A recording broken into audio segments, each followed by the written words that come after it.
أعوذ بالله من الشيطان الرجيم. بسم الله الرحمن الرحيم. والنازعات غرقا والناشطات نشطا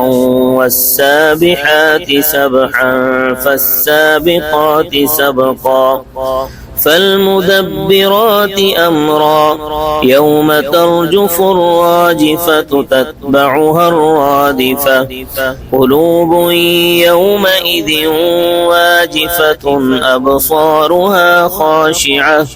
يقولون أئنا لمردودون في الحافرة أئذا كنا عظاما نخرة قالوا تلك إذا كرة خاسرة فإنما هي زجرة واحدة فإذا هم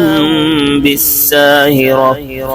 هل أتاك حديث موسى إذ ناداه ربه بالوادي المقدس طوى اذهب إلى فرعون إنه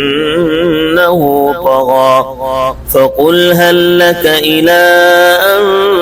تزكى وأهديك إلى ربك فتخشى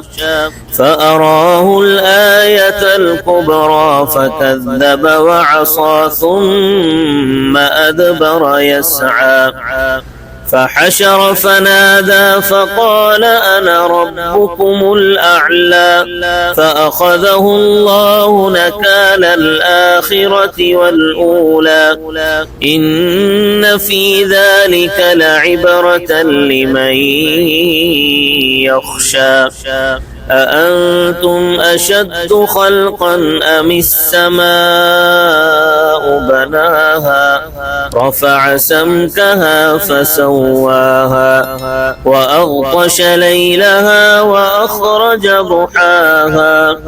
والأرض بعد ذلك دحاها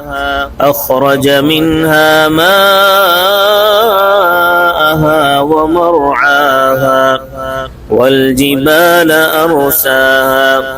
متاعا لكم ولأنعامكم فإذا جاءت الطامة الكبرى يوم يتذكر الإنسان ما سعى وبرزت الجحيم لمن يرى فأما من طغى وآثر الحياة الدنيا فإن الجحيم هي المأوى وأما من خاف مقام ربه ونهى النفس عن الهوى فإن الجنة هي المأوى يسألونك عن الساعة أيان مرساها فيما أنت من ذكراها إلى ربك منتهاها إنما أنت منذر من يخشاها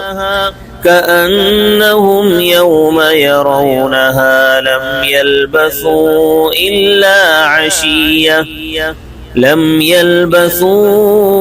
إلا عشية أو ضحاها. صدق الله العظيم.